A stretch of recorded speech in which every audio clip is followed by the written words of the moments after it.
Welcome, everyone. This is Recovery Dharma. My name is Julia. I'm one of the facilitators in the Spokane Sangha.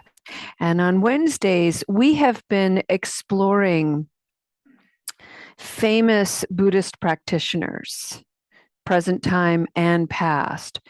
We have spent years actually studying certain teachers. So we read Zen Mind, Beginner Mind with Suzuki Roshi.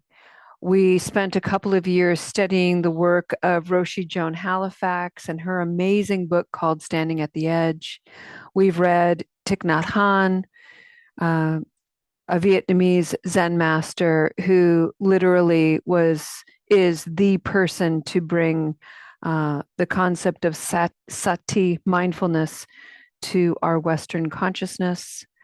And for the last several months, we have now been reading the work of Shantideva, an 8th century monk who shared in the oral tradition of his time his own personal roadmap for how to live a, a life that is heart led, a life steeped in the teachings of the Buddha as those teachings came alive in him. One of my favorite things about Shantideva was he was studying at Nalanda University, at the time the world's only university for Buddhist thought and Buddhist teaching. And they had these enormous debates, wild, kind of like ancient Greek debates on what the Buddha meant, what the different traditions meant, and had all of these conversations. And Shantideva was a bit of a loner,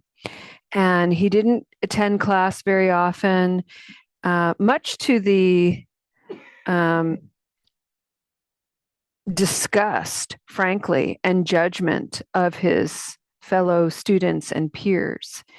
And so they wanted to trick him and trap him and call him out for being kind of a renegade, a rebel student. And they wanted to humiliate him. So they set him up to do this teaching.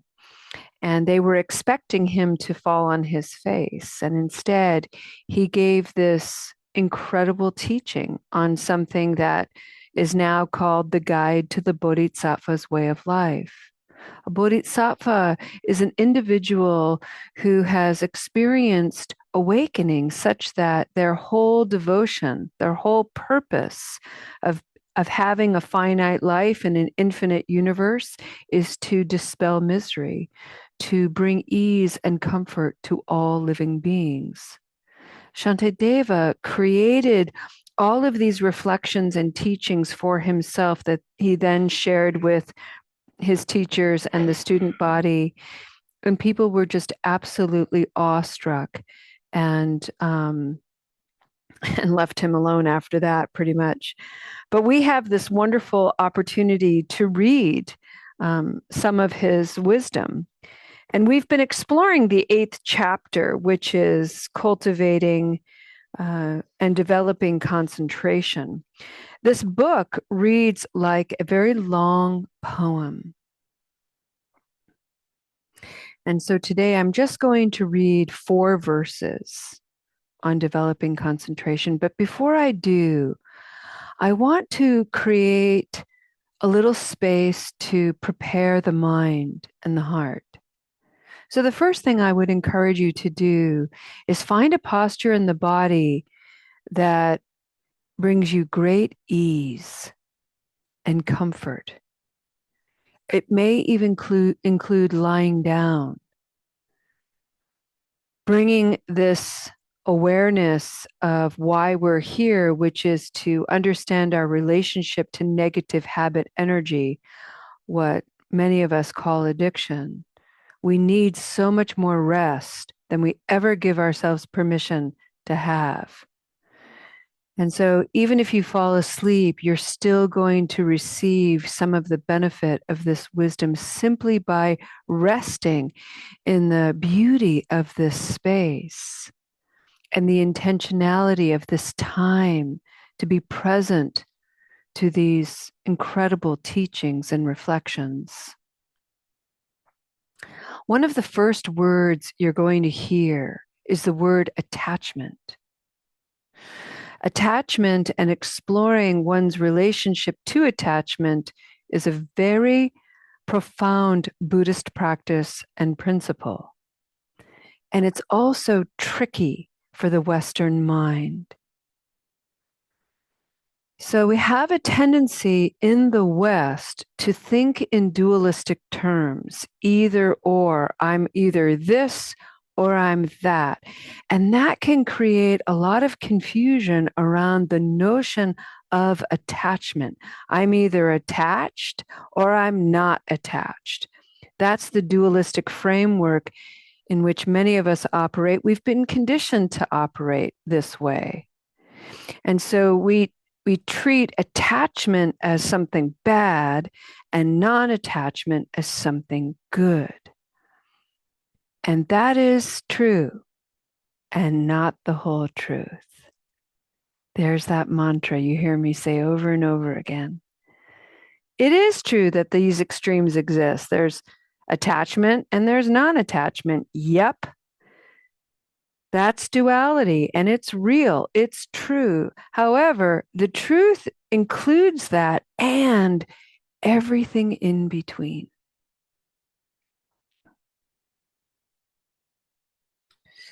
So, attachment, the thing that I want to emphasize today, just in a very simple way about attachment, is looking at attachment not in terms of connection, affection, loyalty, love.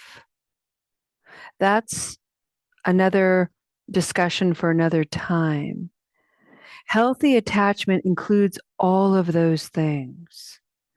We are attached to the people we care about. We love them. So, of course, we're attached to them. The negative attachment that Shantideva is referring to is all the ways we superimpose and project our expectations, our desires, our wants. If so and so really loved me, they would behave in this way. I'm sure we've all encountered some version of that. In the world of recovery, you often hear this one. Well, if you really cared about me, you'd quit drinking and using drugs. Highly ineffective source of motivation because it misses the mark of what attachment and what caring really is, which is transcendent of transactions. So attachment is all about looking at, I love you and I'm affectionate towards you. And how am I projecting expectations? How am I trying to control you? How am I living my life in such a way in partnership with you where I'm telling stories of things should be this way and not that way, and so on? That's the attachment, and it gets us into trouble. Non-attachment is all about the fluidity of letting things unfurl and unfold as they do, the good, the bad, the neutral, cultivating enough resilience to show up to all of it and to stay in a posture of, I don't know, say equanimous reverence, where we're just with it all. This, my friends, is a practice. And the good news is that we have masters to guide our way. So these are the words of Shantideva.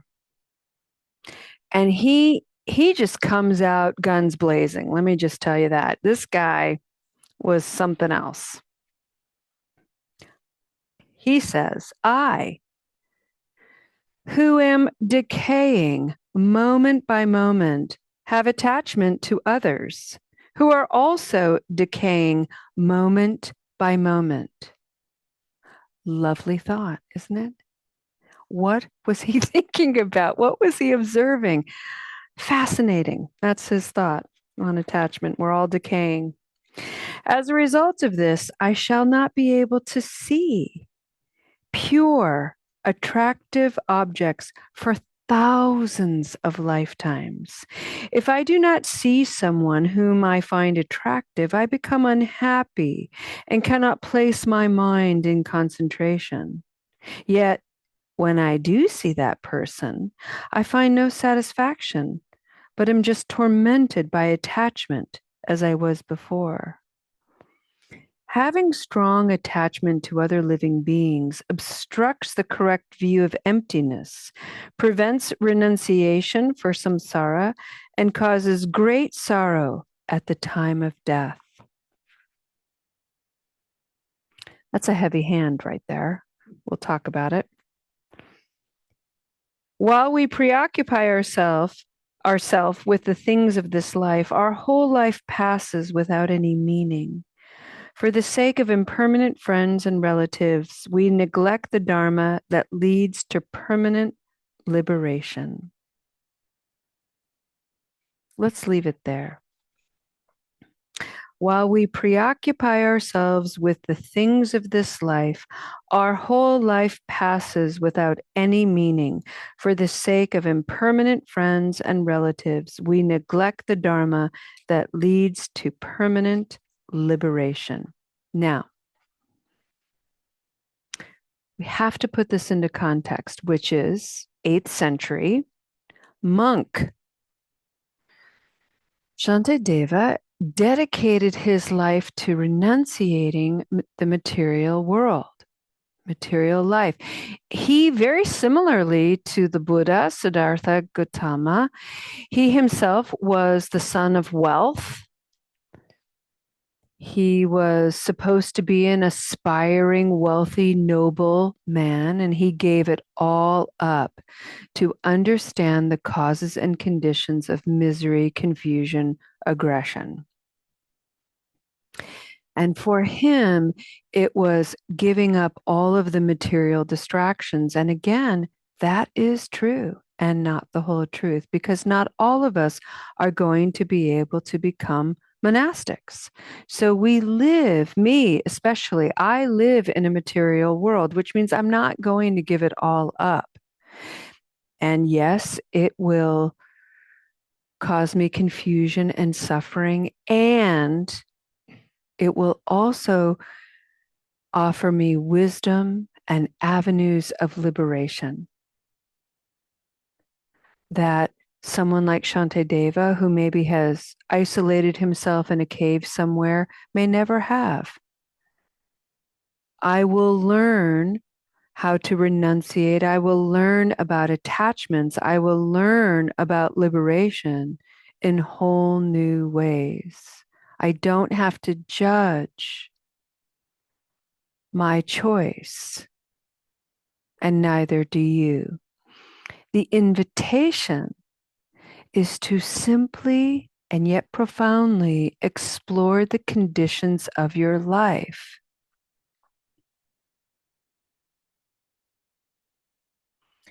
What are you attached to? If your house was going to burn down, what would you save?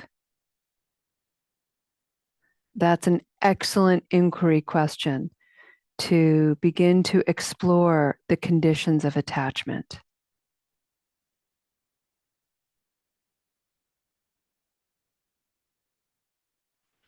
When you are in a relationship with someone and you see their shadow side, maybe aspects of their personality that are immature, unskillful, and so forth, what are the judgments that arise?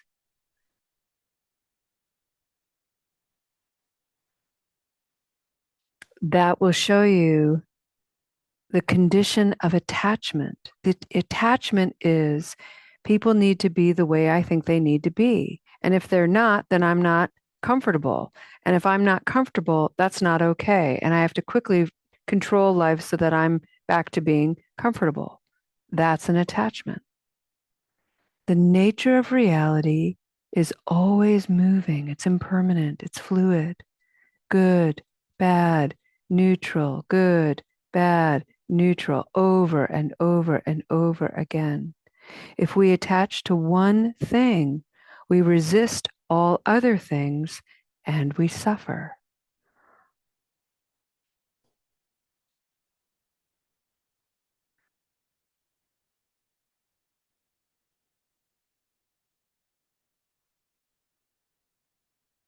Having attachment has its positive qualities, its negative qualities, and its neutral qualities. Having non attachment has its positive qualities, its negative qualities, and its neutral qualities. Where do you fit? Where do you move? What are the conditions defining it? That's the inquiry here. And it's a lot. It's a big, giant practice.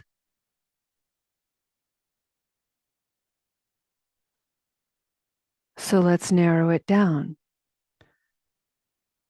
to focus and concentrate on negative habit energy.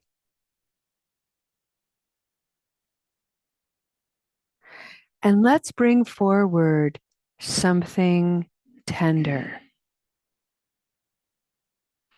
And let's bring forward a statement that can quickly become inflamed in a story. And the statement is, I am flawed.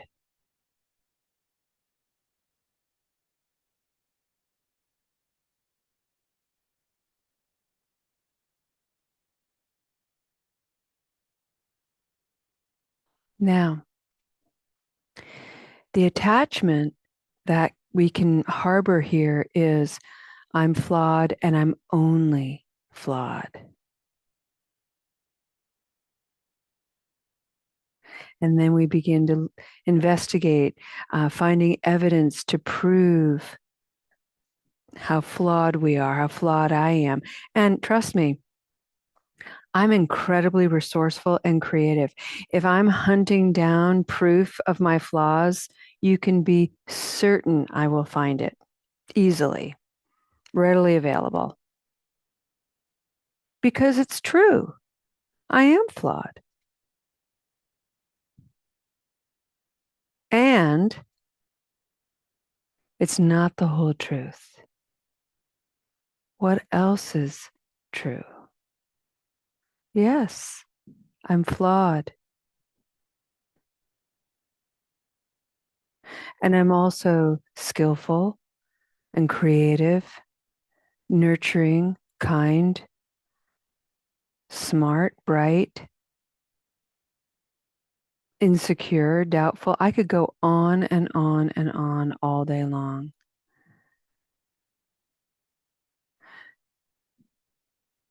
The invitation is to simply look at the conditions of my attachment to any one of those statements and the stories that I can begin to weave together into some distorted tapestry that's supposed to represent my life. And to really look at, okay, so is my flawed self the main theme here, or is it just one of many threads making up the complexity of me? And can I use my flaws as fodder to maybe awaken some other quality within me that has been asleep?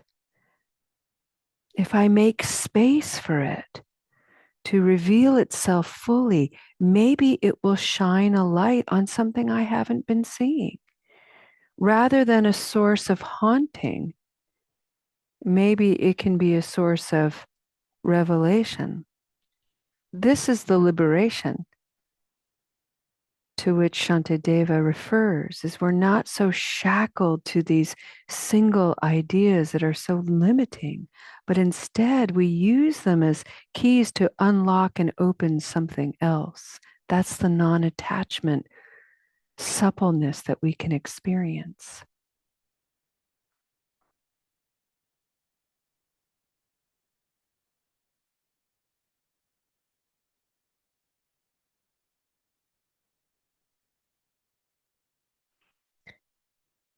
I'd like to remind you that the very beginning of these verses, Shantideva just comes out reminding us, hey, psst, yo, you're getting older.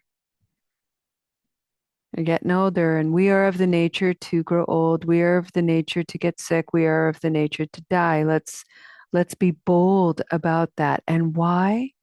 Because of the first noble reminder in Buddhism. The first noble reminder is you have a precious human life. How do you want to live your precious human life? It's a beautiful question. And with the brightness of your own mind and heart, may you begin to cultivate eyes to realize and see the depth of your Buddha nature, so desperately needed in this world.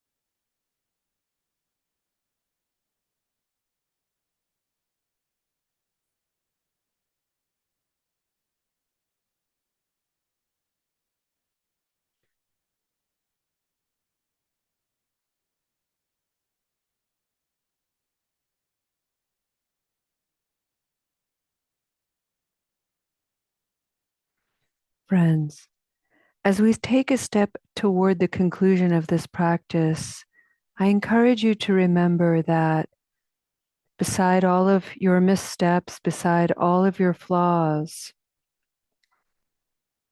there's one thing each of us has done today that is pristinely important, and that is we've prioritized this time to come together. And make no mistake, there are people here from all over the world coming into the presence of the Buddha, the Dharma, and this community, the Sangha. And that is so precious. It's frankly miraculous. There are so thousands and thousands of people responsible for that. The technology, the places that we live, the clothes that we're wearing, so many people have participated in the goodness of our being here, right beside all of the reasons why we're here, all the stories we're telling ourselves. There's so much goodness by you taking the time to turn on your computer, use your phone, find the Zoom link, show up to this meeting, listen to this talk, breathe, relax. The impression you leave energetically in this space is profound in its kindness, compassion, joy, and peace. And I want to thank you for your efforts and your concentration to offer it so freely in this space. Breathing in this present moment. Breathing out the goodness of being here. Breathing in this present moment. Breathing out the goodness of me and the goodness of you.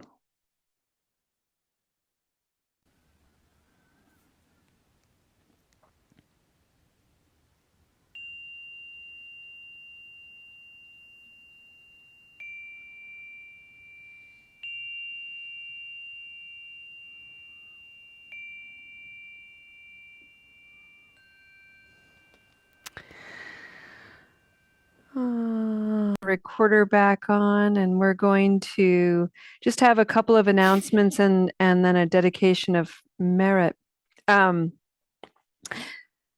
So Lo has posted the link to Soul Center in the chat. Please check out our Recovery Dharma meetings Monday through Friday. We meet tomorrow morning at 10:30 Pacific Standard Time, AM, 10:30 AM, and then on Friday, online only, 11:30 AM. And we're going to be talking about the cultivation of harmony. This is the third noble truth in Buddhism. So traditionally, the third noble truth is there is an end to suffering, and there is a cessation to craving in the Recovery Dharma book. And the way that I like to reimagine this for myself is there is a way to have harmony in my life. Once I acknowledge what is causing me to be uncomfortable or comfortable, doesn't matter, one or the other, and I understand the conditions of that completely, then I have this sense of harmony. But I can't have harmony if I'm constantly volleying between one or the other. Either I'm really happy or I'm really unhappy. Either I'm super comfortable and I just want it to last forever and I'm attached, or I'm really uncomfortable and I'm attached to getting away from it. So one or the other, those extremes can cause me enormous discomfort, enormous suffering. And so in order to really find that place somewhere in the middle, I have to understand the conditions of both. And that place somewhere in the middle is a fluid place, and it is harmonious. And so that's what we're going to be exploring this month. Tomorrow, we're going to be using Ryan briefly mentioned it, the yin yang symbol. This is a well-known symbol. Everybody knows about it. But the seed that I'd like to plant in your imaginations now in preparation for the conversation tomorrow and Friday is to contemplate a couple of things that most people don't think about. First of all, what is the space around the circle? I have this on a piece of paper, and it is to symbolize the emptiness, the nothingness from which everything arises, including this symbol. So to think about, what is emptiness? What is no thingness? It is the thing from which everything arises. The other thing I want to bring your attention to that most people don't think about at all is the thin line dividing the yin and the yang around here and dividing the opposites in these little circles. So in all the shadow, there's a little bit of light, and all the light, there's a little bit of shadow. But what's the line in between? Now, the language and the thought that I'd like to plant in your mind, like a little bit of a seed here, is this is a crack of possibility. And I'd like you to imagine a droplet of wisdom falling on this crack of possibility. And if you've ever observed a drop going into a crack, what does that drop do?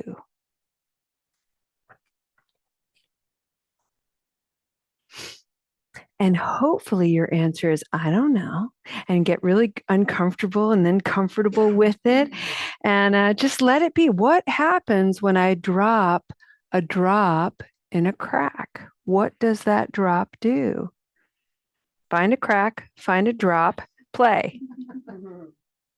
See what happens. And tomorrow we're going to talk about it, and we're going to put it into the symbol of the yin yang, and we're going to explore cracks of possibility as a way of cultivating the infinite nature of harmony. Email me with any questions or concerns. I'm so excited when people email me, and you get all of these little musings from the farm early morning. Julia babble. It's good fun. Don't forget, Sate Seva happens 4 times a month. We meet again on the third Sunday and Wednesday. We're going to continue to explore the mindfulness practice of openness. This is 16 mindfulness trainings that we do. On the spring equinox, March 21st, Saturday, we're having a silent retreat, 1 to 4. You can show up for it online and in person. It's kind of an open house, so you can just pop in and practice with us. I really enjoy the silence. Please note that silence, that length of silence, can be highly intimidating, and not everybody can hold silence and stillness at the same time. So if you know this about yourself, I encourage you to celebrate it, and bring something to do. So you can knit, you can color, as you're enjoying the sanctity of silence. All right. We've got a workshop in April all about looking at sugar. We have a nutritionist coming, and so you can explore your relationship to sugar. That should be pretty amazing. Other than that, go check out the website, see what's on there. Remember that these sessions are recorded and you can refer to them at any time. We've got a lot of content on YouTube and podcasts. Everything is freely offered, and may it be of service to your practice. Let's go ahead, friends, now and end this beautiful practice with the dedication of merit.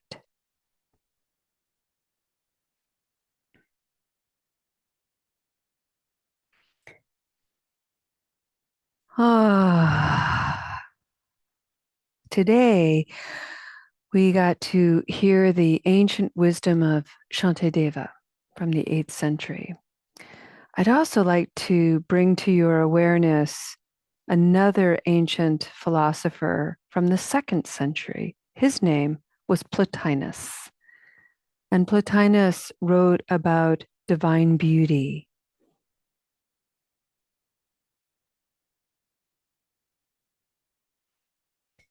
Divine beauty of the cosmos since beginningless time, of which we are now in this moment a part.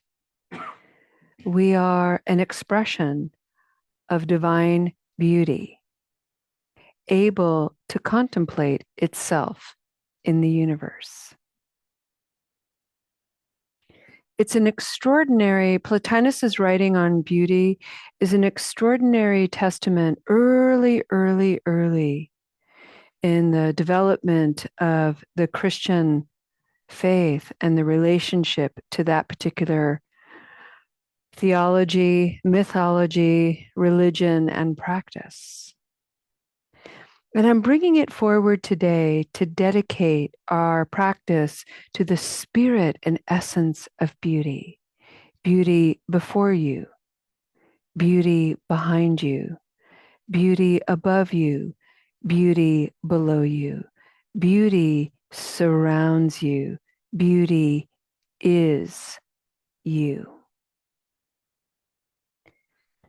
I dedicate this practice and that particular awareness to the Navajo people of the United States. That is a blessing of beauty.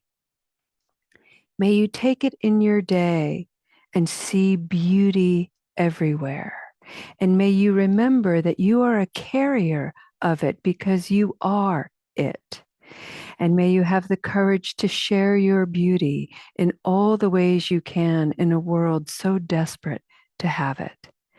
Thank you for being here today. I hope to see you again. Until then, have a beautiful, peaceful day. Namaste.